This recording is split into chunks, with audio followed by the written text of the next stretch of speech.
The White House stands at 1600 Pennsylvania Avenue, one of the most recognized buildings in the world. The neoclassical facade, the iconic columns, the perfectly manicured grounds. Over 200 years of American history have unfolded within its walls and on its grounds. But before it was painted white, before it housed presidents, before it became a symbol of American democracy, it was a construction site.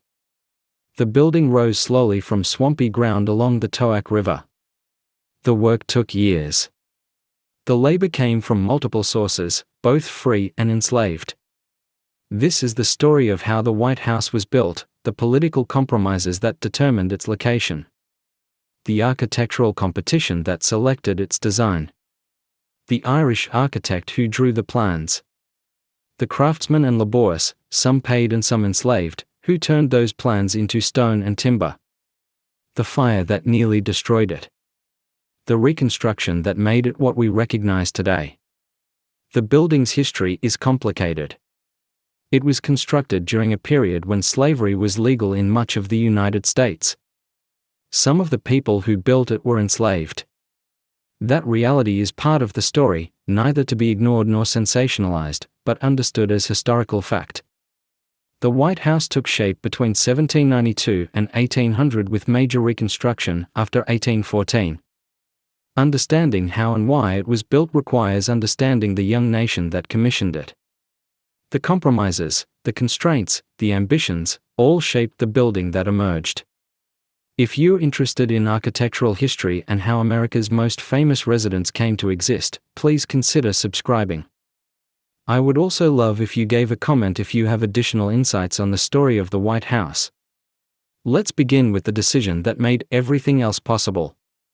Where to build the nation's new capital? Choosing the site, a capital in a swamp. When the United States Constitution was ratified in 1788, the new federal government had no permanent home. Congress had met in various cities: Philadelphia, New York, Princeton, Annapolis.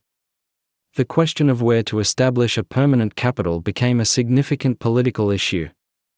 The Compromise of 1790 resolved the matter. Alexander Hamilton needed Southern votes to pass his financial plan, which included the federal government assuming state debts from the Revolutionary War.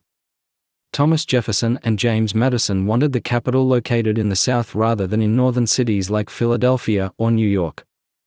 The compromise was reportedly straightforward. Hamilton got his financial plan. Jefferson and Madison got a Southern capital. The location would be along the Toac River on land ceded by Maryland and Virginia.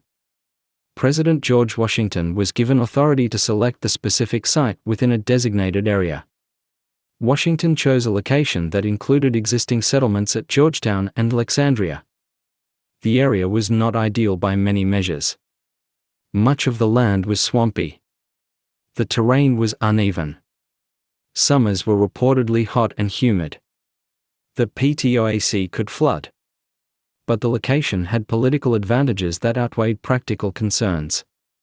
The PTOAC site placed the capital between North and South, a geographic compromise meant to balance regional interests. The location was also near Washington's home at Mount Vernon. Washington knew the area well and apparently believed it could be developed successfully despite the challenging terrain. The Residence Act of 1790 authorized creation of a federal district not exceeding 10 miles square. Washington selected the specific boundaries chosen to include Georgetown, which was already an established port town. The federal district would be carved from land that Maryland and Virginia would cede to the federal government. Pierre Charles Elfont was hired to design the new city. Lant was a French-born engineer who had served in the Continental Army during the Revolution. His plan for the capital was ambitious, featuring wide avenues, grand public spaces, and carefully planned sightlines. The design drew on European city planning, particularly Paris, adapted to American circumstances and Republican ideals. Land's plan included a president's house and a Capitol building as the two major structures. The president's house would sit on elevated ground with views of the Toac River. The location offered both practical advantages and symbolic positioning. The president's residence would be visible but not dominating, grand but not monarchical. the actual site selected for the president's house was reportedly chosen by Washington himself. The ground was higher than much of the surrounding area, providing better drainage and views. The location placed the house at an appropriate distance from the Capitol, connected by Pennsylvania Avenue, the main ceremonial route Elfon envisioned. But the site came with challenges. The ground required extensive preparation. Drainage had to be addressed. The terrain needed leveling in some areas. The location, while elevated relative to surroundings, was still in a region where summers were uncomfortable and winters could be harsh. Building anything substantial would require significant effort and resources. The decision to build the Capitol in what was essentially wilderness rather than in an established city reflected both idealism and compromise. The new nation wanted a capital that wasn't dominated by existing commercial or social interests. A purpose-built city could embody Republican principles in its very layout and architecture. But building from nothing also meant creating infrastructure where little existed. Roads, bridges, water systems, all had to be constructed. Workers had to be recruited or transported. Materials had to be sourced and delivered. The challenges were substantial and the young federal government had limited resources. The timeline was tight.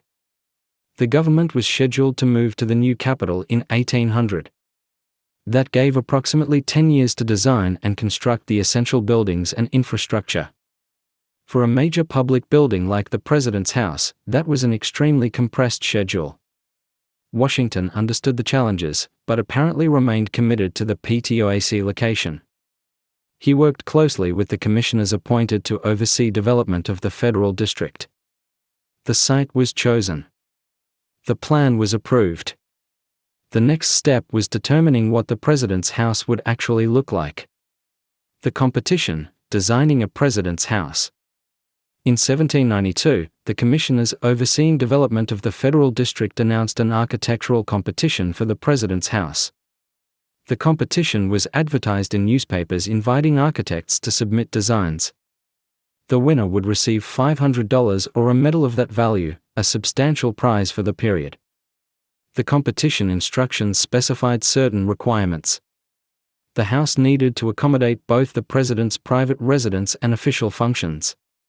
It should be substantial enough to represent the young nation's dignity, but not so grand as to suggest monarchy. The building should be constructed of brick or stone for permanence and fire resistance. The instructions left considerable room for interpretation. How large should the house be? What architectural style was appropriate for a republic? How should the building balance private and public functions? These questions fell to the competing architects to answer through their designs. Multiple designs were submitted, though the exact number varies in different historical accounts. Most submissions have not survived or remain unidentified. What's known is that the submitted designs varied considerably in scale, style, and ambition. Some were relatively modest, others proposed palace-like structures that seemed unsuitable for a republic. Thomas Jefferson submitted a design anonymously. Jefferson was deeply interested in architecture and had strong opinions about what buildings should express. His design drew on classical Roman precedents, particularly Pardio's Villa Rotonda. The proposal featured a central dome and relatively restrained classical elements. Jefferson's design emphasized Republican simplicity over grandeur. Jefferson's submission was not selected. The reasons are not entirely clear from historical records, but the design may have been considered too modest or too obviously derivative of European models. Jefferson's architectural preferences, while influential later, didn't win the competition for the President's House. Other submitted designs reportedly included proposals for elaborate structures with extensive ornamentation, buildings that would have rivaled European palaces. These were apparently rejected as too monarchical, too expensive, or simply impractical given the timeline and available resources. The winning design came from James Hoban, an Irish-born architect working in Charleston, South Carolina. Hoban's proposal apparently struck the balance the commissioners sought. The design was substantial without being overwhelming. It drew on classical precedents, but adapted them to American circumstances. It could accommodate both private residence and public functions. Hobben's design featured a rectangular plan with a central section and 2 projecting wings. The style was Georgian, a restrained neoclassical approach that was familiar in both Britain and America.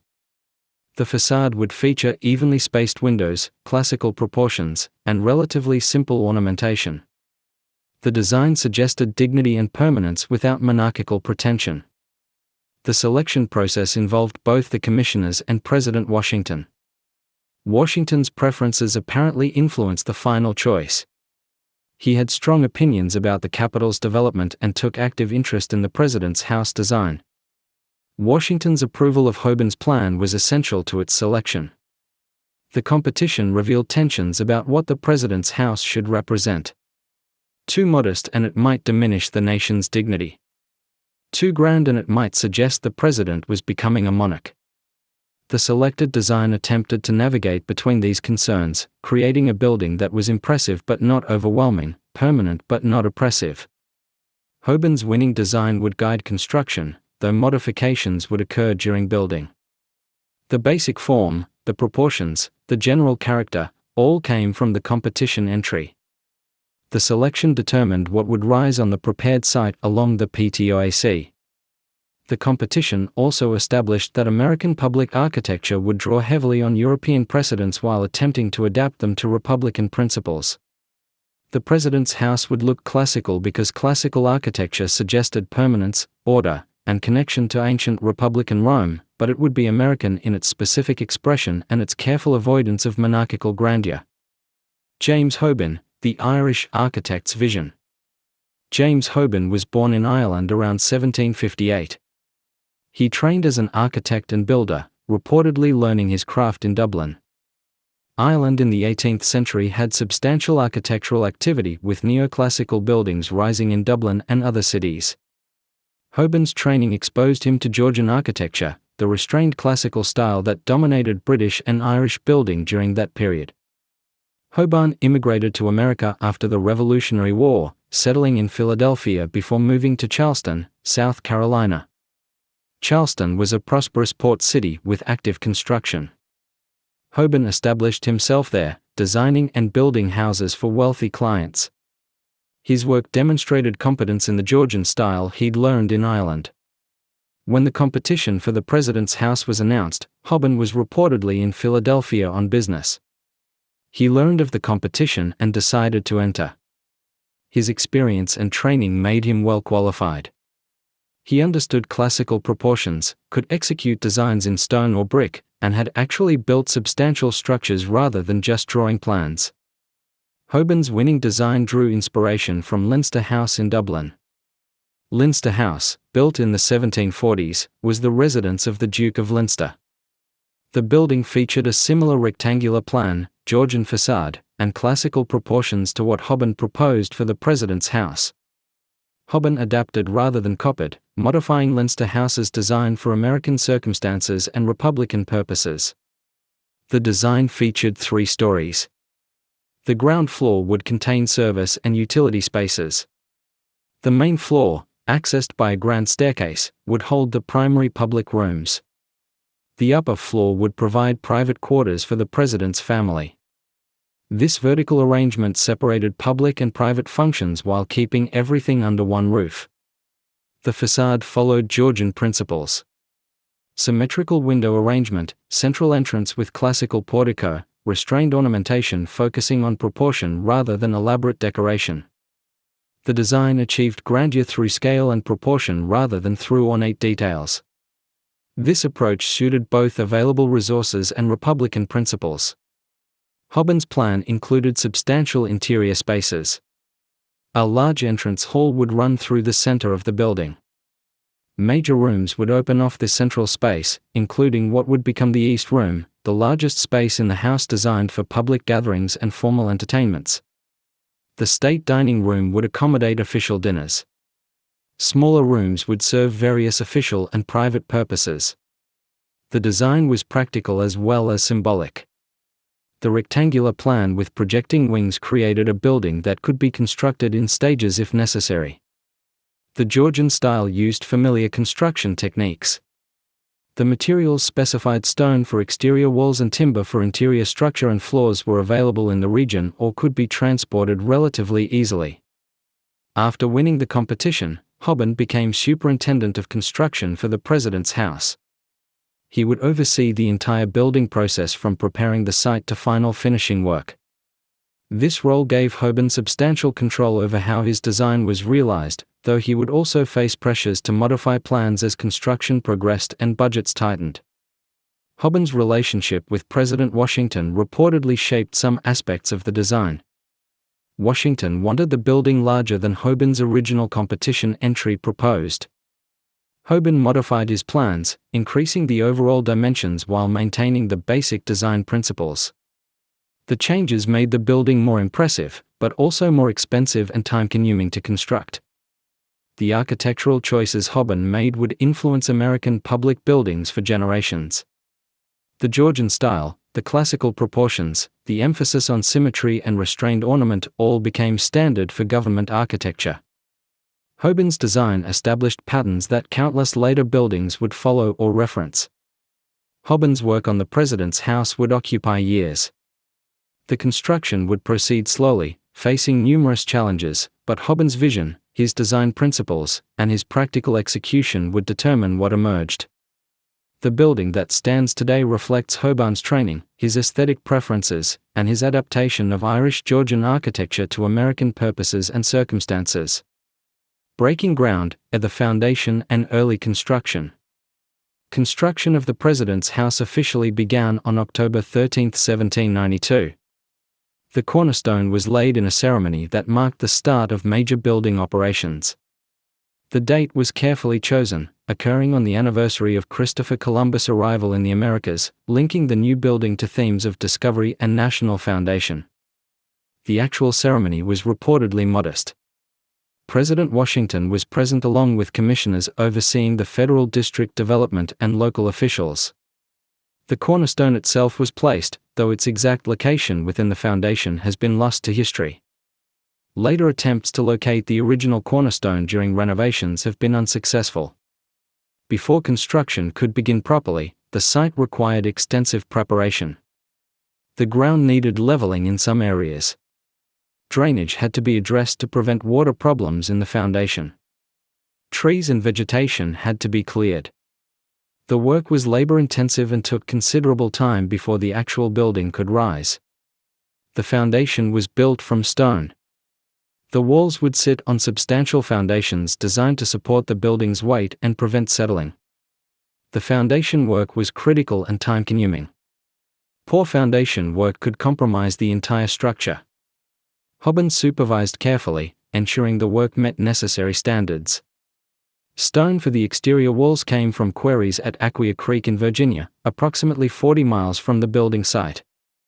The Aquia Creek sandstone was relatively soft and easy to carve, but durable enough for construction purposes. The stone had a warm, slightly tan color that would characterize the building before it was later painted white. Transporting stone from the quarries to the building site involved significant logistics. The stone traveled by water when possible, moved on barges and boats along waterways. From the Toac River, it had to be unloaded and transported to the building site. Each stone block was heavy and awkward. Moving large quantities required careful organization and substantial labor. The stone arrived at the site as rough blocks. Stone cutters shaped the blocks to precise dimensions for their specific locations in the building. This work required skill and experience. Cutting stone to proper dimensions and achieving the smooth surfaces required for the facade's exterior demanded trained craftsmen.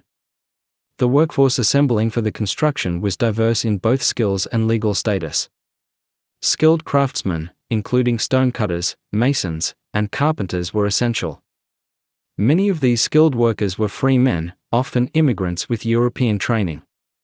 They worked for wages and could leave the project if they chose, though finding alternative employment in the undeveloped capital area was difficult. But skilled free labor was insufficient for the scale of work required. The project also employed laborers for less skilled tasks: digging, hauling, mixing mortar, moving materials. Some of these laborers were free workers paid daily or weekly wages. Others were enslaved workers hired from their owners or owned by contractors working on the building. The use of enslaved labor on the president's house was documented in payroll records and other contemporary documents. The federal government paid slave owners for their enslaved workers' time. The payments went to the owners, not to the enslaved individuals doing the work. This arrangement was common in the region and period, though it troubles modern understanding of how America's most symbolic building was constructed. The early construction progressed slowly. The foundation work took months. The stone walls rose gradually as blocks were shaped, positioned, and mortared into place. The work was physically demanding and dangerous. Stone blocks were heavy and unwieldy. Scaffolding was basic and sometimes unstable. Injuries occurred, though specific records of accidents during construction are scarce. Weather affected the construction schedule significantly. Heavy rain could halt outdoor work. Winter cold made some tasks difficult or impossible. The building site in winter would have been muddy, cold, and uncomfortable. Summer heat along the PTOAC was oppressive. The workers, particularly those doing heavy physical labor, faced challenging conditions regardless of season. Progress was visible, but slow. By the end of 1793, the foundation was largely complete, and walls were beginning to rise. By 1794, the exterior walls were taking shape, but the work was far from finished. Years of construction still lay ahead before the building would be habitable. The workforce. The construction of the president's house required a large workforce over many years. Understanding who built the building means examining both the free craftsmen who worked for wages and the enslaved individuals who worked under compulsion. The historical record preserves some information about both groups, though documentation is more complete for free workers than for enslaved ones. Skilled craftsmen formed the core of the construction workforce. Stonecutters shaped the Aquia Creek sandstone into precise blocks. Masons laid the stone, ensuring proper alignment and secure mortar bonds. Carpenters framed interior spaces, built floors, constructed roof structures.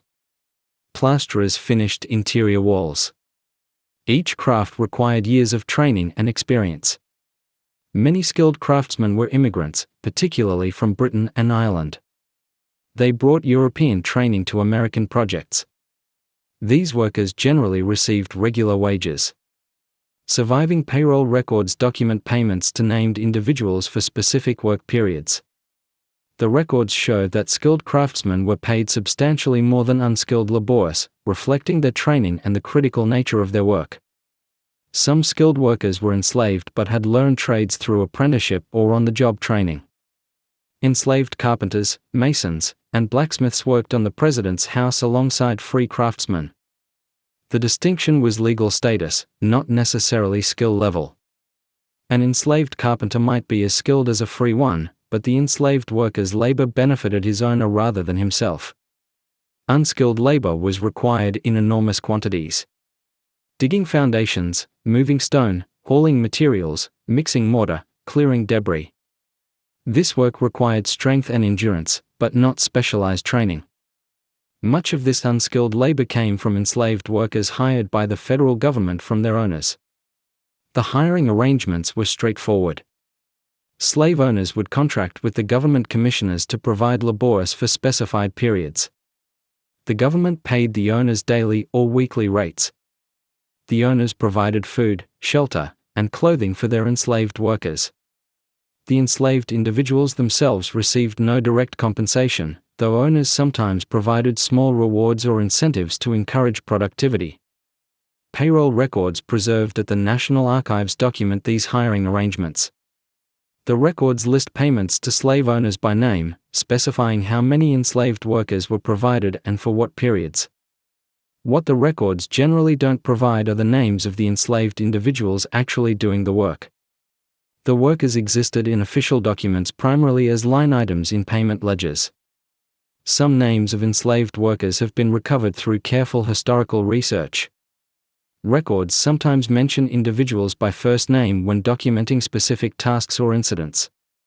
cross-referencing various documents has allowed historians to identify some of the enslaved people who worked on the president's house, though many remain anonymous in the historical record. The working conditions on the construction site were demanding for all laborious. The work was physical and often dangerous. Tools were basic. Safety provisions were minimal by modern standards. Weather exposure was constant. Free workers could theoretically leave if conditions became intolerable, though economic necessity often kept them on the job. Enslaved workers had no such option. The distinction between free and enslaved labor created complex dynamics on the work site. Free craftsmen and enslaved laborious worked side by side on various tasks. Some free workers supervised enslaved laborious. Some enslaved craftsmen worked with considerable independence. Their skills valued enough that they received relatively light supervision.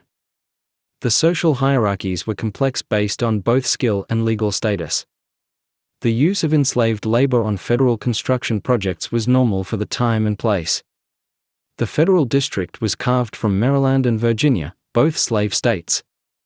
Slavery was legal and widespread in the region. The government commissioners organizing construction worked within the labor systems available to them. Those systems included slavery. Modern understanding of this history is complicated.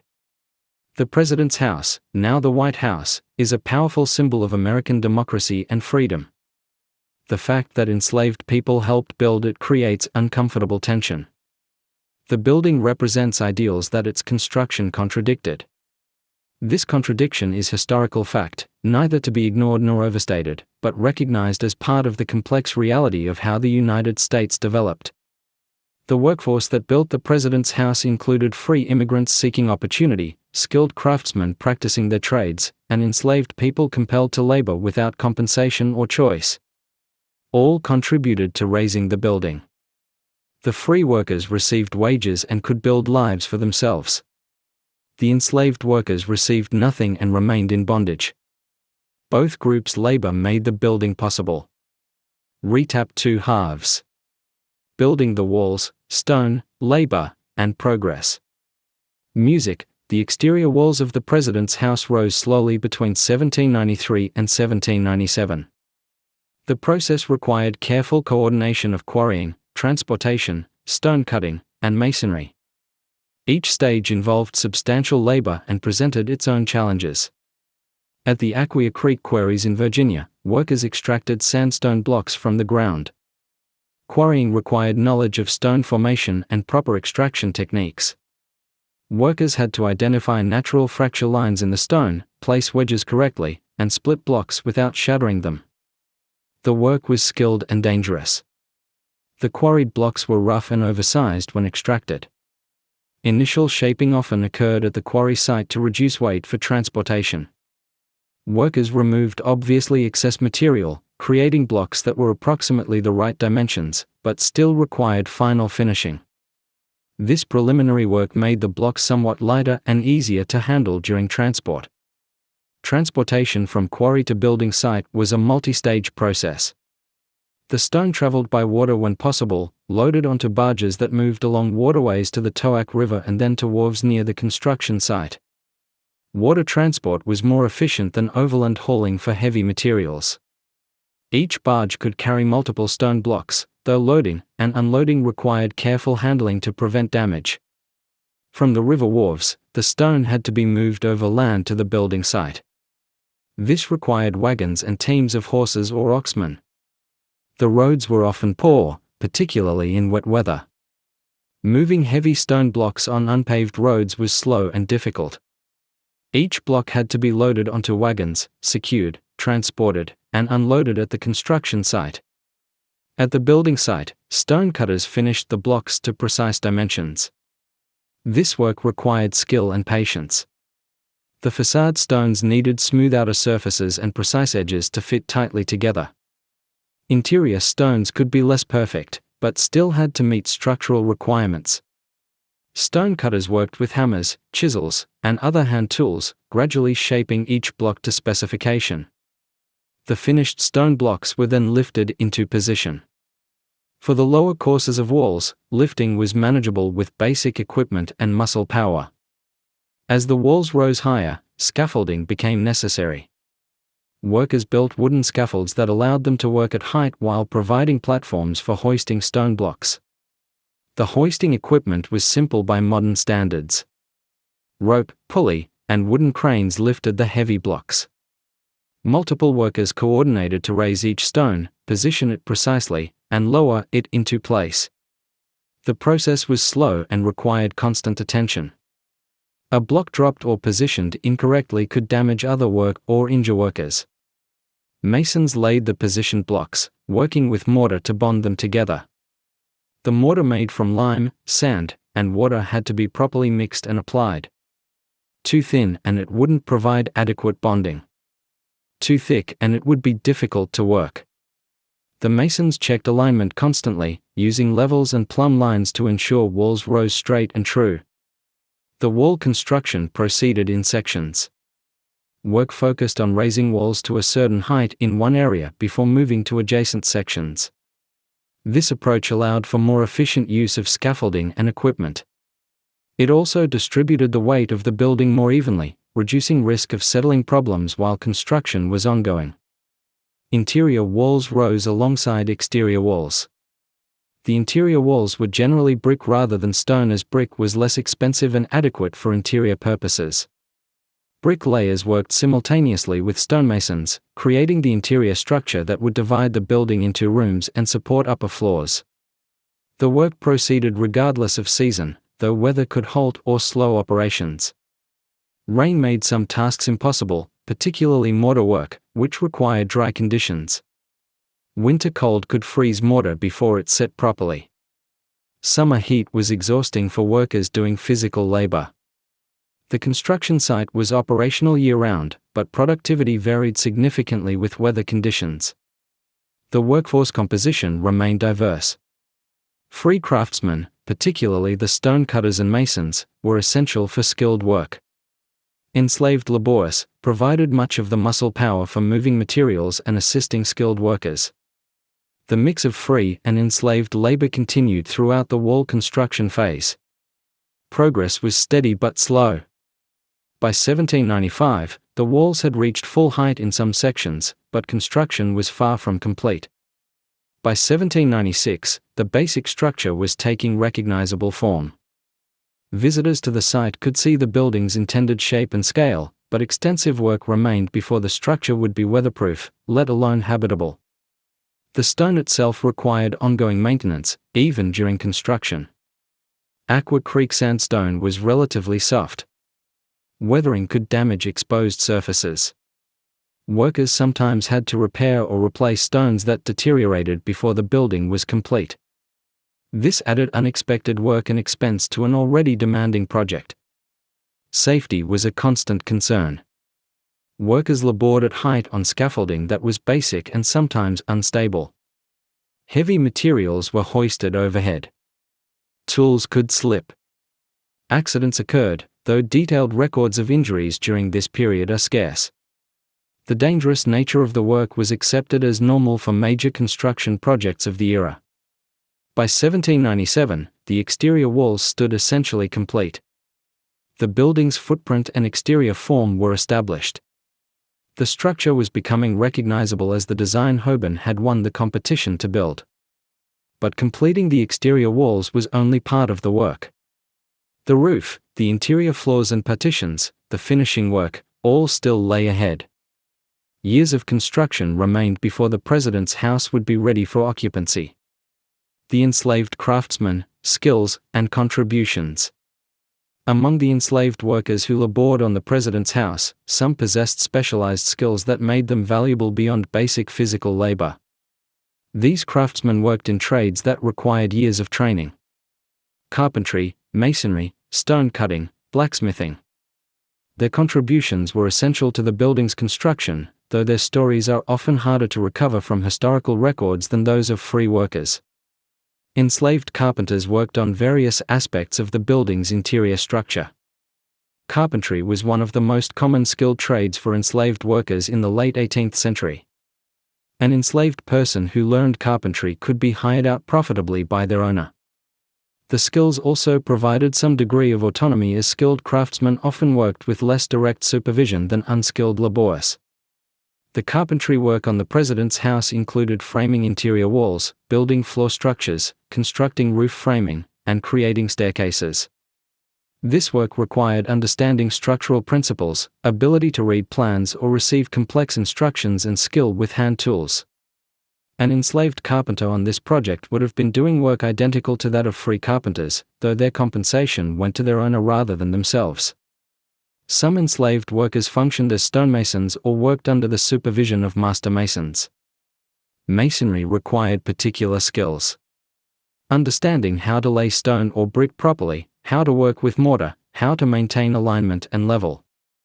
An enslaved mason might work alongside Freemasons, performing the same tasks, but under different legal status. The historical record preserves some names of enslaved individuals who worked on the president's house, though the documentation is frustratingly incomplete. Payroll records mention payments to slave owners, but rarely name the enslaved workers themselves. Cross-referencing various documents and careful historical research has recovered some names, but many remain unknown. One documented example involves payments to slave owners for Negro hire. The records specify amounts paid and sometimes durations of employment, but the enslaved individuals are usually identified only by first name or sometimes just by count. 3 Negro carpenters or 5 Negro laborers.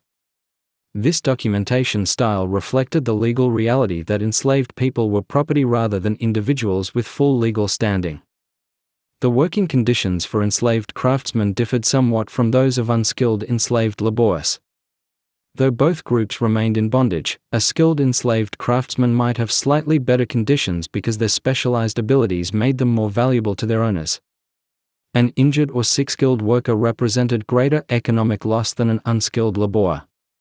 This created some incentive for owners to provide adequate care, though the motivations were economic rather than humanitarian. Some enslaved craftsmen worked with considerable independence. A skilled carpenter or mason who knew his trade might receive assignments and complete them with minimal supervision. This relative autonomy was limited and could be revoked at any time, but it represented a small measure of control over daily work that unskilled laborers lacked. The relationship between free and enslaved craftsmen on the work site was complex. They performed similar work and needed to coordinate their efforts. A Freemason and an enslaved mason working on the same wall section had to communicate and cooperate. But their legal statuses created fundamental inequality that pervaded every interaction. Some free craftsmen employed on the project also owned enslaved workers whom they brought to the site. A free carpenter might work alongside enslaved carpenters he owned, all contributing to the same construction project. This arrangement was common in the period and region, but adds additional complexity to understanding the workforce dynamics. The skills that enslaved craftsmen possessed and developed on projects like the President's House were valuable, but offered limited path to freedom. A highly skilled enslaved craftsman might hope to purchase his freedom eventually, though this required saving money from small allowances or side work, a nearly impossible task. Most skilled enslaved workers remained in bondage regardless of their abilities. The training that enslaved people received in skilled trades was sometimes formalized through apprenticeship-like arrangements, though the terms were different from traditional free apprenticeships. An enslaved youth might be assigned to learn carpentry or masonry from an older skilled worker, either enslaved or free. The training increased the young person's value to their owner, but didn't change their enslaved status. The contribution of enslaved craftsmen to the President's House was substantial. Their skills, their labor, and their knowledge of their trades went into the building's construction. The carpentry work, the masonry, the various construction tasks they performed were essential to completing the building. Without their contributions, the project would have taken longer and cost more. Assuming it could have been completed at all given the labor constraints of the period. Modern efforts to document and acknowledge these contributions have increased in recent decades. The White House Historical Association and other organizations have conducted research to recover names and document the role enslaved workers played in building the President's House. This work is ongoing and continues to reveal new information as historians examine archives and cross-reference documents. Plaques and educational materials at the White House now acknowledge that enslaved workers helped build the structure. This recognition, while it cannot change the historical injustice, provides some measure of acknowledgement that these individuals existed, contributed essential work, and deserve to be remembered as part of the building's history. The story of enslaved craftsmen working on the President's house illustrates the contradictions embedded in the young United States. The building was meant to house the President of a nation founded on principles of liberty and equality. Yet enslaved people denied liberty and treated as unequal under law built portions of that house. This contradiction was not unique to the President's house, but characterized much of American development in the period. Inside the design rooms and layout, James Hobben's design for the President's house created a building with distinct public and private spaces arranged across 3 main floors. The layout reflected both functional needs and symbolic purposes. The house had to accommodate the President's family life while also serving as a venue for official entertaining and government business. The ground floor, partially below grade, contains service and utility spaces. Kitchens, storage rooms, servants' work areas, and mechanical spaces occupied this level. The arrangement kept service functions out of sight while keeping them accessible. Servants could move through the ground floor and serve upper rooms without being prominently visible in public spaces. The main floor, accessed by exterior stairs and an interior grand staircase, contained the principal public rooms. This floor was designed for entertaining, for official functions, and for conducting government business. The ceiling heights were greater than the other floors, creating more impressive proportions in the formal spaces. The East Room occupied a large area at the building's east end. This was designed as the largest room in the house, intended for receptions, public gatherings, and large entertainments. The room size allowed it to accommodate significant numbers of guests. The space could be used for various purposes, receiving visitors, hosting events, or displaying items of interest. Adjacent to the East Room, Hobben planned what would become the Green Room, the Blue Room, and the Red Room. Though these names came later, these smaller reception rooms could be used for more intimate gatherings or as staging areas for larger events. The rooms opened into each other, allowing for flow between spaces during entertainments. The State Dining Room occupied space on the opposite end of the main floor. This room was designed for formal dinners. The dimensions allowed for a large table that could seat significant numbers of guests for official dinners. The room's placement separated dining functions from the reception areas, providing some acoustic and functional separation. Between these major rooms, Hobben designed smaller spaces that served various purposes. Some rooms functioned as offices or workspaces. Others served as private meeting rooms or sitting areas. The layout provided flexibility while maintaining clear distinction between more public and more private zones. The second floor was intended primarily for private family quarters. Bedrooms, family sitting rooms, and personal spaces occupied this level. The separation between the public main floor and private second floor was important functionally and symbolically. The President's family needed space separate from the constant public access to lower floors. The second floor layout included a mixture of room sizes. Larger bedrooms for the President and First Lady, smaller bedrooms for children or guests, shared spaces where the family could gather privately. The arrangements could be modified somewhat as different families with different needs occupied the house, but the basic division between public and private floors remained consistent. The third floor at attic level provided additional bedrooms and storage. These spaces were less formally finished than lower floors. The rooms served various purposes over time. Servants' quarters, storage, occasionally guest rooms. The lower ceiling heights and simpler finishes mark these as secondary spaces compared to the grand rooms below. Hobben's interior design drew on Georgian architectural principles. The emphasis was on symmetry, classical proportions, and restrained ornament. Door and window placements followed regular patterns. Ceiling heights, room dimensions, and spatial relationships all reflected classical design principles adapted to the building's specific functions. The central entrance hall ran through the building's core, providing circulation and organization. This space functioned as a distribution point with doors opening to major rooms on either side. The hall's width and height made it impressive in its own right. Not merely a passageway, but a significant space that set the tone for the public rooms. Interior architectural details included classical elements, columns, pilasters, decorative moldings, carved mantels for fireplaces. These elements added visual interest and suggested permanence and dignity.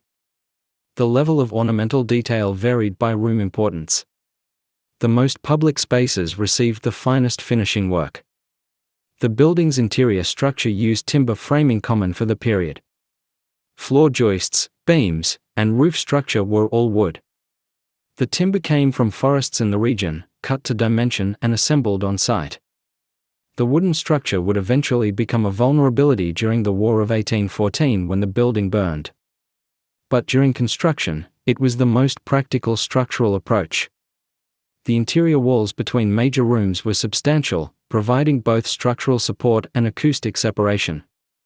The walls between the grand rooms were typically brick or thick plaster over lath. This construction provided some sound dampening, important when multiple events or activities might occur simultaneously in different spaces. Fireplaces were essential for heating and were incorporated into most rooms. The chimneys rose through the building with flue-serving fireplaces on multiple floors. Each major room had at least one fireplace, often positioned prominently as both functional and decorative features. The mantels and surrounds were designed as significant architectural elements. Windows provided light and ventilation. The Georgian style favored regularly spaced windows in consistent patterns. The windows on the main floor were taller than those on other floors, emphasizing the piano noble concept where the principal floor receives special architectural treatment. Window placement balanced the need for light with structural requirements and aesthetic composition. The interior finishing work would take years to complete. Plaster work, woodwork, painting all required skilled craftsmen and considerable time. Even after the building was technically habitable, finishing work continued. The gap between structural completion and aesthetic completion was significant, a reality that would affect the first occupants considerably. John Adams moves in an unfinished house. In November 1800, President John Adams became the first president to occupy the president's house. The building was far from complete. Construction had been ongoing for 8 years, but finishing work remained extensive. Adams and his wife Abigail moved into what was essentially an active construction site. Adams arrived in Washington in late October or early November 1800. The federal government was making its official move from Philadelphia to the new capital. Congress would meet in the incomplete Capitol building. The president would occupy the incomplete president's house. The timing was driven by the Residence Act's schedule rather than by the building's actual readiness. The exterior of the president's house was largely complete. The stone walls stood. The roof was on. Windows and doors were installed. From outside, the building looked substantial and impressive, the grand structure Holbein had designed. But the exterior completion masked the unfinished state of much of the interior. Many rooms lacked plaster on the walls. The East Room, the grandest space in the house, was completely unfinished. No plaster, no paint, essentially just bare walls. Abigail Adams famously used the East Room to hang laundry to dry, the only practical purpose the enormous unfinished space could serve during that first winter. The main staircase was complete enough to be functional, but lacked finished railings and decorative elements. Some upstairs bedrooms were habitable, though barely. Other rooms remained unfinished shelves. The Adams family occupied a partially completed house, making do with rooms that were functional enough, while workers continued construction and finishing in other areas. Heating was a significant problem. The house was enormous. Many fireplaces weren't yet functional because chimneys weren't finished or had problems. The few working fireplaces struggled to heat the vast spaces. Washington in winter was cold and damp. The Adams family reportedly found the house uncomfortable and difficult to keep warm. Abigail Adams wrote letters describing the house's condition. Her accounts provide valuable historical documentation of what the building was like during its first winter of occupancy. She noted the cold, the drafts, the unfinished rooms, the lack of furniture for many spaces. Her tone was often critical, though she understood they were pioneers dealing with a building that simply wasn't ready. Furniture was scarce. The federal government had limited budget for furnishing the president's house. Some furniture came from Philadelphia, moved from the president's residence there, but the quantity was insufficient for the many rooms. Some rooms stood completely empty. Others had minimal furnishing. The house felt cavernous and incomplete. The grounds around the house were undeveloped.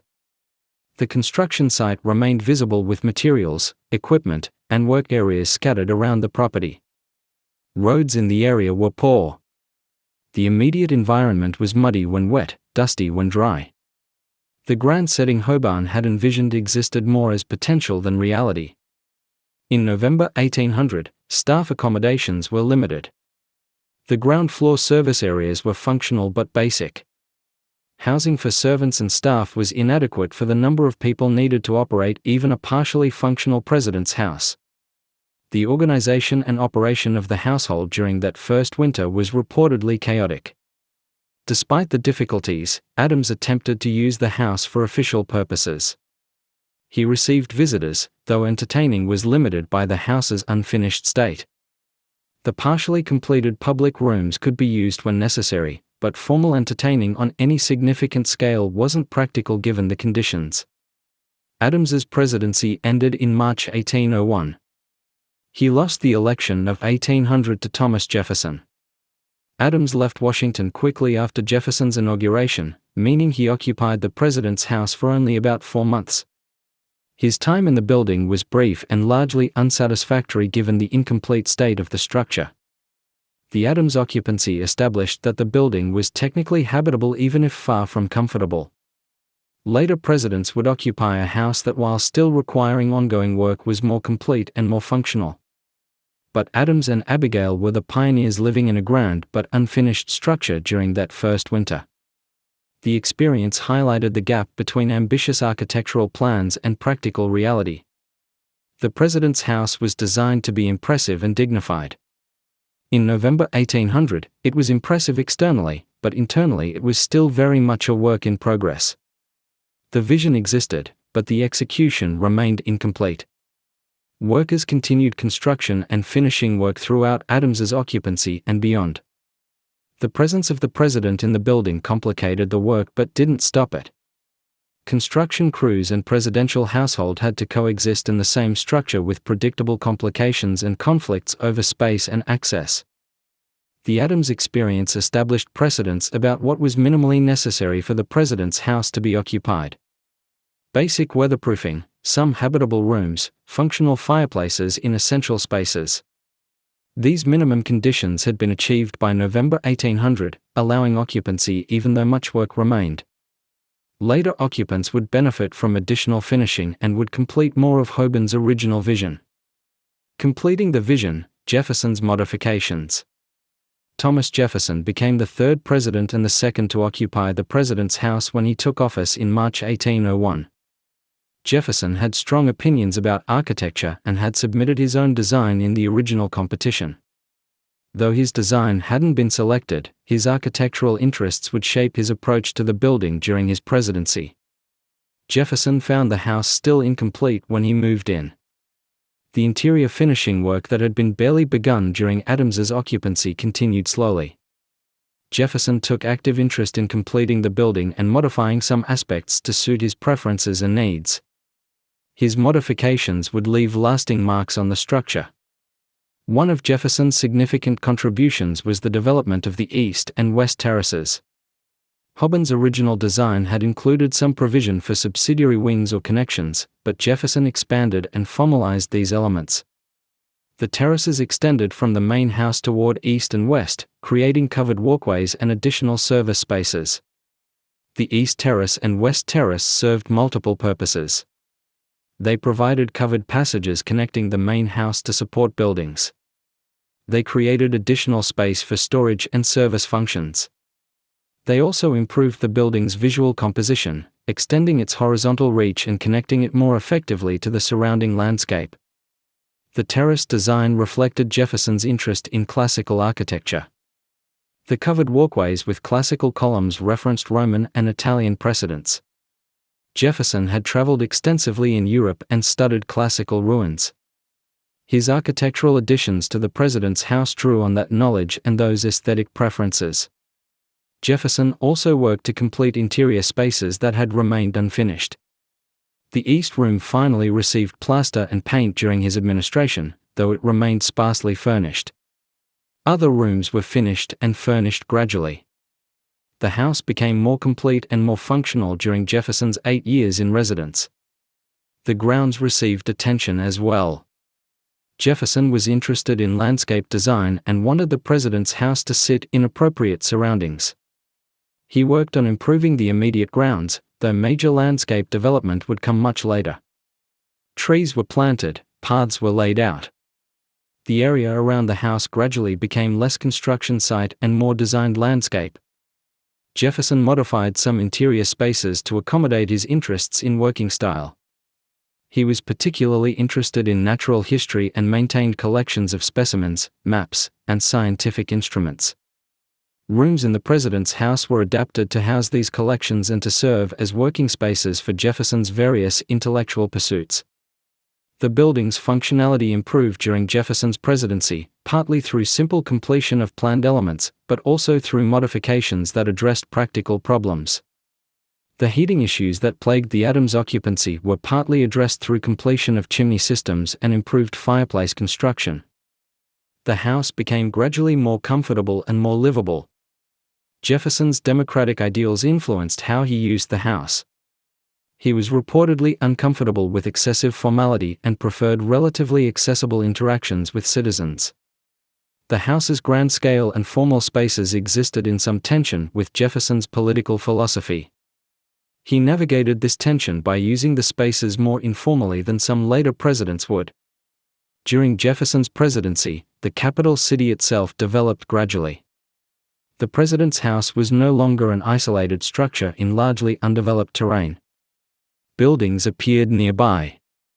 Pennsylvania Avenue developed into a recognizable street. The city imagined by LFON and Washington began to take physical form, though still far from complete.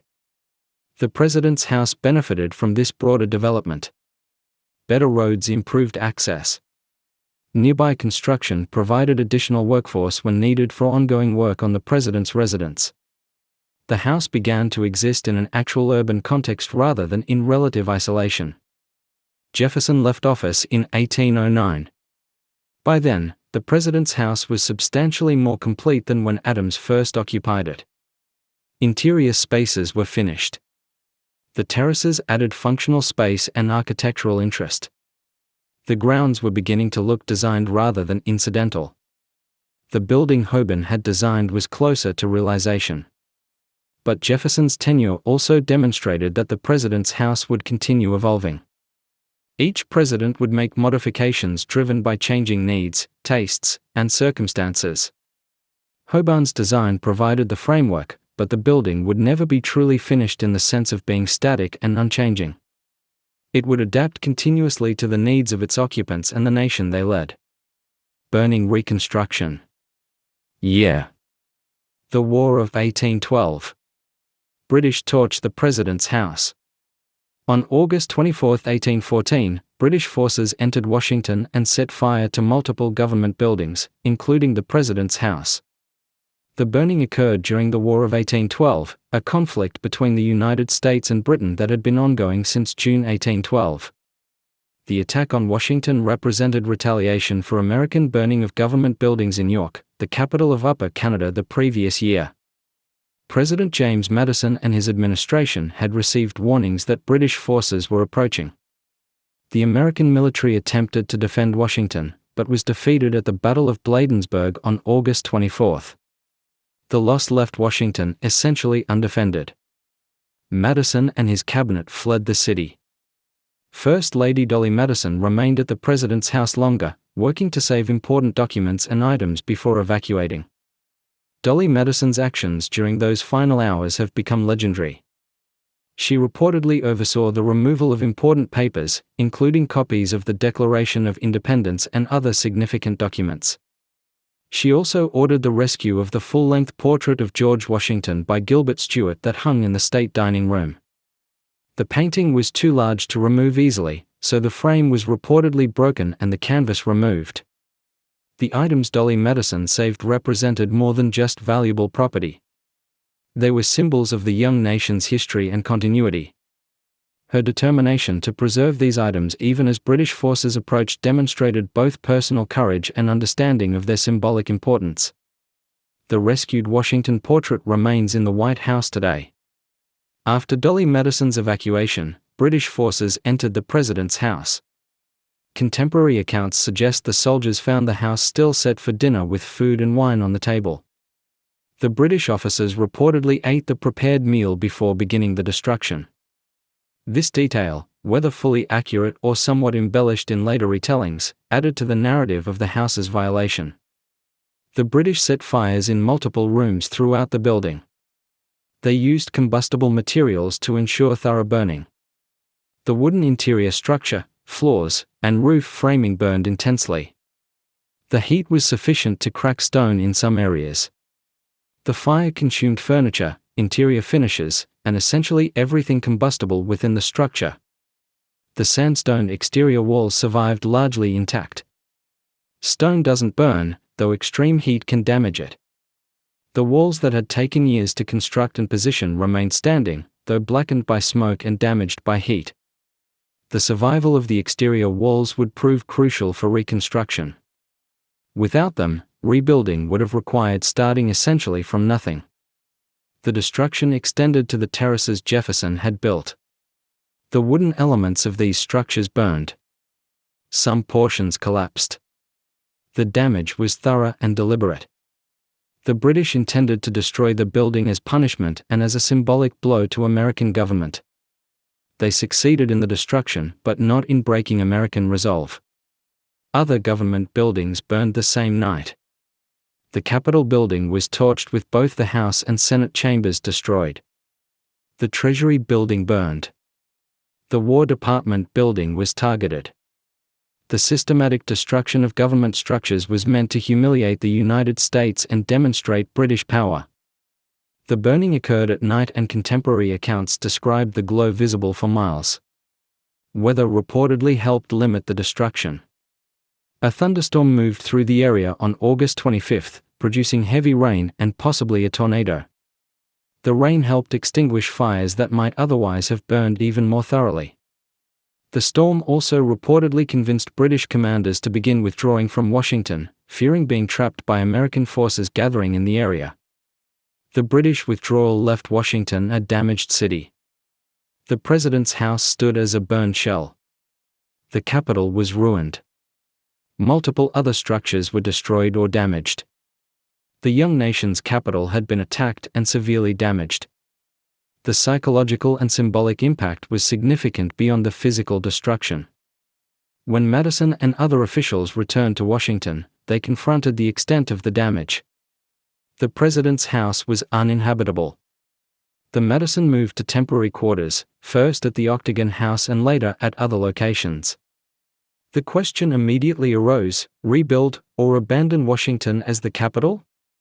Some suggested moving the capital to another city, perhaps Philadelphia, or another established urban center. The decision to rebuild in Washington was significant. It represented determination that the capital would remain where it had been established despite the British attack. Rebuilding the president's house became both practical necessity and symbolic act. Restoring the building would demonstrate that the United States would not be defeated or intimidated by the British action. James Hoban, the original architect, was brought back to oversee reconstruction. Hoban had remained in Washington after the building's initial completion and had worked on other projects in the growing capital. His knowledge of the original structure made him the logical choice to direct rebuilding. He would essentially reconstruct his own design, working with the surviving exterior walls as the foundation.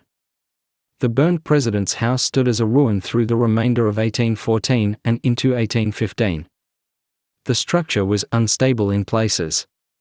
Some assessment was needed to determine which portions could be salvaged and which required rebuilding. The delay between burning and beginning reconstruction allowed careful planning, but also extended the period when the damaged building stood as visible reminder of the British attack. The burning of the president's house in 1814 was traumatic for the young nation. The attack on the Capitol, the destruction of government buildings, the violation of the president's residence, all represented both practical loss and symbolic defeat. But the decision to rebuild and to rebuild in the same location using the same basic design represented resilience and determination. The president's house would rise again from its ashes. Rising from the ashes, Hobben returns to rebuild. Reconstruction of the president's house began in earnest in 1815.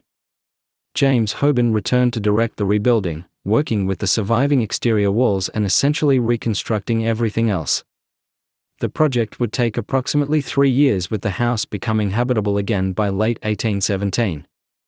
The first step was assessing the damage and determining what could be salvaged. The exterior sandstone walls had survived but were smoke damaged and heat cracked in places. Some stone needed replacement. Other sections could be repaired and reused. The foundation was intact. The basic structure remained, but everything else required rebuilding. The interior had been completely destroyed. All the wooden framing, floors, stairs, everything combustible was gone. The rebuilding would essentially recreate the interior from the foundation up. This provided opportunity to make some improvements and modifications based on experience with the original structure, but the basic design would follow Hobben's original plans. Funding for reconstruction came through congressional appropriation. The cost was significant, though perhaps less than building entirely new would have been since the exterior walls survived. Congress allocated money in stages, with initial appropriations covering emergency stabilization and planning followed by larger sums for actual reconstruction. The workforce for reconstruction included both returning workers who had built the original structure and new laborious and craftsmen. Some of the same challenges that faced original construction reappeared. Sourcing materials, transporting them to the site, organizing skilled and unskilled labor. The work required essentially the same trades and skills as original construction. Stone for repairs came again from the Aquia Creek quarries. Replacement blocks had to match existing stone in appearance and properties. Matching color and texture required careful selection at the quarry. The stone cutters who shaped replacement blocks needed to match the original work's character so repairs would blend with surviving original fabric. The interior framing used timber as the original had. The wooden beams, joists, and roof structure were rebuilt following the original design, but with some improvements based on construction techniques that had developed or become better understood. The framing proceeded floor by floor, with each level providing platform for work on the level above. Plastering the interior walls proceeded after framing was complete. The plaster work recreated the original room finishes, including decorative elements in the principal rooms. Skilled plasterers worked on the elaborate ceiling designs and the moldings that gave the formal rooms their architectural character. This work was time-consuming and required dry conditions to allow proper curing. Some modifications were incorporated during reconstruction. Hobben made improvements to mechanical systems and room arrangements based on experience with the original building. The changes were generally minor, refining rather than fundamentally altering the design. The goal was to restore the building to its intended function while correcting problems identified during its first use. The burned timbers and debris from the original interior had been cleared away before reconstruction began. This clearing revealed the extent of damage and allowed assessment of the foundation and lower portions of walls. The clearing work itself was substantial, requiring removal of massive quantities of charred wood, ash, and debris. As reconstruction progressed, the building gradually regained its form. The roof went on, making the structure weatherproof. Windows were installed in their original positions. Interior walls divided the space into rooms. The building's outline and basic character remained the same as before the fire, but everything was new construction, replicating what had burned. The work proceeded through 1815, 1816, and into 1817. Progress was steady, but required time. Rushing would risk poor workmanship or construction failures. Hoban supervised carefully, ensuring the rebuilding met proper standards and would be durable. By late 1817, the President's house was sufficiently complete for occupancy. President James Monroe and his family moved into the rebuilt structure. The house was functional, though some finishing work continued into 1818 and beyond. The building had been restored approximately 3 years after the burning. The reconstruction represented substantial achievement. A building that had taken 8 years to construct originally had been rebuilt in roughly 3 years. The survival of the exterior walls made this possible, providing the structural framework for rapid interior reconstruction. Without those surviving walls, the timeline and cost would have been considerably greater. The rebuilt President's house was fundamentally the same building Hoban had originally designed. The form, the proportions, the arrangement of spaces all followed the original plan, but it was also new. With all interior elements reconstructed, the building retained its original character while being essentially rebuilt from the interior out. The successful reconstruction demonstrated American determination and capability. The British attack had damaged but not destroyed the Capitol. The willingness to rebuild the President's house and other government buildings showed that Washington would remain the capital. The rebuilt structures symbolized national resilience and commitment to the Capitol lantern and Washington had envisioned. Why white? The paint and the name. The President's house had been constructed of Aquia Creek sandstone, which had a natural tan or light brown color. The exterior walls were this natural stone color when the building was first completed and occupied. The transformation to white occurred during the Reconstruction after the War of 1814. Though the reasons and exact timing have some complexity in the historical record, the fire of 1814 left the exterior walls smoke-stained and damaged. The sandstone, while structurally sound, was discolored.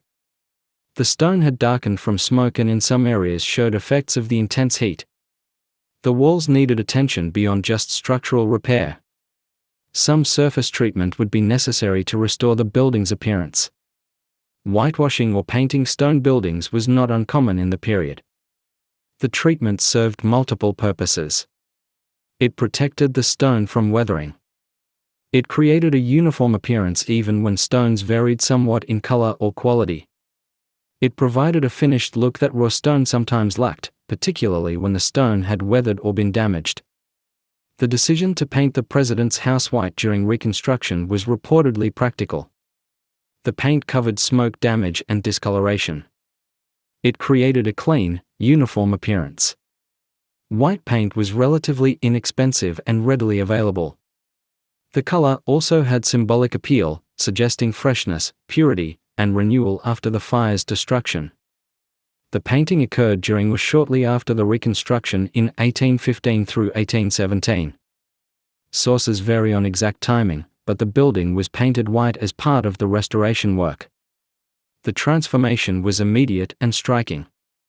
The building that had been natural sandstone color became the white structure that would define its appearance going forward. The paint used was lead-based white paint, standard for the period. Lead paint was durable and provided good coverage. The toxicity of lead was not well understood at the time. Lead paint would continue to be used on the building for many years before its dangers became recognized and alternatives were developed. Maintaining the white appearance required periodic repainting. Weather, particularly Washington's humid summers and variable winters, degraded paint surfaces. The building needed repainting every few years to maintain its appearance. This ongoing maintenance became standard practice, with the building receiving new paint coats regularly. The name White House emerged gradually and didn't become official for many years. In the early 1800s, the building was typically called the President's House or the Executive Mansion in official documents. The informal name White House appeared in correspondence in newspapers, possibly as early as the 1810s or 20s, but wasn't universally adopted. The nickname White House was descriptive and straightforward. The building was painted white and was the president's house. The name distinguished it from the Capitol and other government buildings. The simplicity and memorability of White House made it stick in popular usage even when official documents used more formal names. Theodore Roosevelt officially adopted the White House as the building's name in 1901. Before then, various names coexisted in both official and popular usage. Roosevelt's adoption of the name on official stationery and in White House communications made the White House the standard designation. The timing was significant, occurring over 80 years after the building was first painted white. The transformation to white was thus both physical and nominal. The building was painted white during Reconstruction after 1814. The name White House emerged gradually in popular usage over subsequent decades. Official adoption of the name came much later in the early 20th century. The white color and the name are both now so identified with the building that imagining it otherwise requires historical awareness. Some historical accounts suggest the building was painted white to cover fire damage, while others note that whitewashing stone buildings was common practice regardless. Both factors likely played roles. The fire damage made painting necessary or at least highly desirable. The choice of white paint was logical and had precedent. The result was a building that looked clean, fresh, and renewed. The white appearance has been maintained consistently since the 1815-1817 Reconstruction. Every president since Monroe has occupied a white building. The color has become so associated with the structure that the White House functions as Sindu, the part representing the whole, referring not just to the building, but to the presidency itself and the executive branch of government. The decision to paint the building white, initially practical and aesthetic, had lasting consequences. The color became defining. The informal name derived from that color eventually became official. A choice made during Reconstruction became permanent characteristic. The president's house became the White House through paint and time and popular adoption, expanding and modernizing 19th century changes. After the Reconstruction of 1815 through 1817, the White House continued evolving through the 19th century. Various presidents made modifications, added technological improvements, and adapted the building to changing needs. The structure Hobben designed and rebuilt remained recognizable, but ongoing changes gradually transformed how it functioned and appeared. One of the most significant architectural additions came in the 1820s. The north portico, the columned entrance facing Pennsylvania Avenue, was completed in 1829 during Andrew Jackson's presidency. The portico had been part of Hobben's original design, but hadn't been built during initial construction or immediate reconstruction, adding it completed the building's north facade as originally envisioned. The south portico facing the grounds behind the building was added in 1824 during James Monroe's presidency. Like the north portico, this had been planned but not executed during original construction. The semicircular portico with its columns created a distinctive south facade and provided covered outdoor space accessible from the main floor rooms. Both porticos were constructed following Hobben's original design concepts. The addition of these classical colonnaded porches enhanced the building's appearance and provided functional benefits. The north portico created a more impressive entrance sequence. The south portico provided sheltered outdoor access to the grounds. Both additions made the building more recognizably classical in character. Interior modifications occurred throughout the century. Various presidents redecorated rooms, changed furniture, modified room uses, and adapted spaces to their preferences and needs. The flexibility of the interior spaces allowed these changes without major structural alteration. Rooms could be repurposed, redecorated, or reorganized as needed. Technological improvements transformed how the building functioned. Running water and improved plumbing were gradually installed, replacing or supplementing the original simpler systems. The installation of indoor plumbing and water closets improved sanitation and convenience. These improvements occurred in stages across several decades as technology developed and was adapted to the building. Gas lighting was installed in the 1840s, replacing candles and oil lamps as the primary lighting sources. The gas system required infrastructure, pipes throughout the building, fixtures in rooms, connections to gas supply. The improvement provided better, more reliable lighting, particularly important for evening events and winter months when darkness came early. The gas lighting was eventually replaced by electric lighting. The White House received electricity in the 1890s during Benjamin Harrison's presidency. The installation of electric wiring and fixtures was gradual. The family reportedly was initially hesitant about electricity, afraid to touch switches. The transition from gas to electric lighting took some years to complete throughout the building. Heating systems improved across the century. The original fireplace heating was supplemented and eventually partially replaced by central heating systems. These improvements made the building more comfortable during winter months, addressing one of the major complaints from early occupants. The heating systems required mechanical equipment typically located in basement spaces and distribution systems throughout the building. The grounds around the White House developed considerably during the 19th century. Gardens were designed and planted. The surrounding landscape was shaped into deliberate compositions rather than remaining incidental space around the building. Various first ladies took particular interest in the grounds, commissioning plantings and landscape improvements that reflected their tastes and interests. Security considerations led to some changes as the century progressed. The White House initially was relatively accessible with public areas open to visitors with minimal restriction. As security concerns grew, particularly after presidential assassinations, access became more controlled. Gates, fences, and guardhouses were added or modified to regulate entry to the grounds while maintaining appropriate openness for a democratic institution. The expansion of the federal government and the presidency's growing administrative burden created pressure for more office space.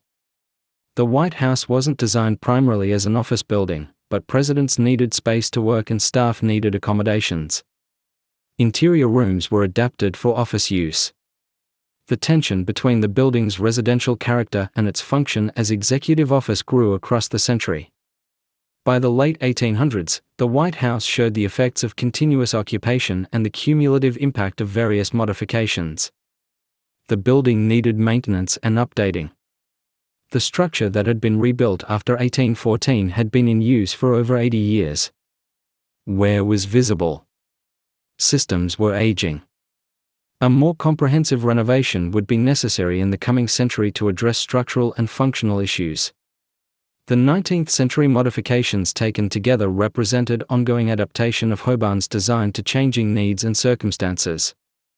The basic structure remained, but the building continuously evolved. Each addition or improvement responded to contemporary needs while building on what existed. The White House in 1900 was recognizably the building Hobart had designed, but had been modified substantially by decades of use and adaptation. Acknowledgement and legacy. Remembering the builders. For most of American history, the contribution of enslaved workers to building the White House received little formal recognition. The historical narrative focused on presidents who occupied the building, architects who designed it, and the symbolic role it played in American government. The laborious, particularly the enslaved laborious, remained largely unnamed and unacknowledged.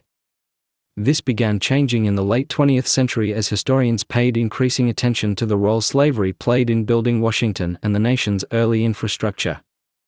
Research into construction records, payroll ledgers, and other archival documents revealed the extent to which enslaved labor contributed to federal construction projects, including the President's House.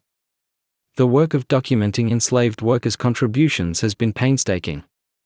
Many historical records didn't name enslaved individuals, referring to them only by count or as property of named owners.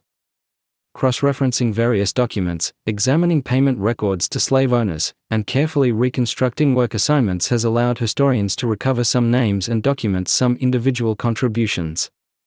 The White House Historical Association has been particularly active in this research. The organization has sponsored scholarly work examining construction records and supporting efforts to identify enslaved workers by name where possible.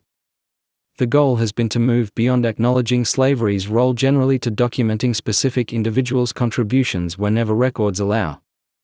Some names have been recovered. Historical research has identified certain enslaved individuals who worked on the White House by name, occupation, and in some cases by specific work they performed. These names represent only a fraction of the enslaved workers who contributed to construction. But each recovered name represents an individual whose story can be told and whose contribution can be acknowledged. In recent decades, the White House has incorporated this history into its educational programs and public communications. Tours discuss the building's construction and acknowledge that enslaved workers were part of the workforce. Educational materials available on the White House website address the topic directly. The goal is historically accurate presentation that neither sensationalizes nor minimizes the role slavery played. Physical recognition has been added as well. In 2017, the Association for the Study of African American Life and History erected a historical marker acknowledging enslaved workers' contributions to building the White House. The marker provides public recognition at the site where the labor occurred. Such markers serve educational purposes and provide tangible acknowledgement of historical reality. The National Park Service, which helps maintain White House grounds, has incorporated this history into its interpretive programs. Rangers and guides discussing the White House's history now routinely include information about the diverse workforce, including enslaved workers who built it. This represents evolution in how American historical sites present complex and sometimes uncomfortable history. Academic research continues expanding understanding of early Washington construction and the labor systems that built the Capitol. Scholars examine archives, uncover new documents, and cross-reference information to reconstruct more complete pictures of who worked on major projects and under what conditions. This ongoing research continues revealing new information. The effort to acknowledge enslaved workers' contributions represents broader reckoning with slavery's role in American history. The White House as the nation's most symbolic residence presents particular challenges and opportunities. Acknowledging that enslaved people helped build it requires confronting uncomfortable contradictions at the heart of American founding. The building was meant to house presidents of a nation founded on liberty and equality. Yet enslaved people denied liberty and treated as property helped construct it. This contradiction isn't unique to the White House, but characterizes much early American development. Federal buildings, infrastructure, and institutions were built partly through slave labor, even as the nation proclaimed universal principles of freedom. Modern acknowledgement can't change historical injustice, but it can ensure the history isn't forgotten or minimized. The enslaved workers who helped build the White House existed as real individuals with skills, lives, and families. Their contributions were essential. Their stories, to the extent they can be recovered, deserve telling. The legacy of the White House's construction is thus complex. The building represents American democracy and presidential tradition. It also represents compromises with slavery that were embedded in the nation's founding. Both aspects are historically true. Understanding the building's full history requires acknowledging both. Visitors to the White House today encounter a building with over 200 years of history. The structure has housed every president since John Adams. It has been the setting for crucial decisions, historic events, and countless daily operations of American government. But it also stands as physical reminder that the nation's founding ideals and founding realities didn't always align. The ongoing research into enslaved workers' contributions and the increasing public acknowledgement of this history represent progress toward more complete historical understanding. The White House's story includes not just presidents and architects, but also the diverse workforce, free and enslaved, whose labor made the building possible. Telling that complete story serves historical accuracy and honors all who contributed. The White House stands today as one of the world's most recognized buildings.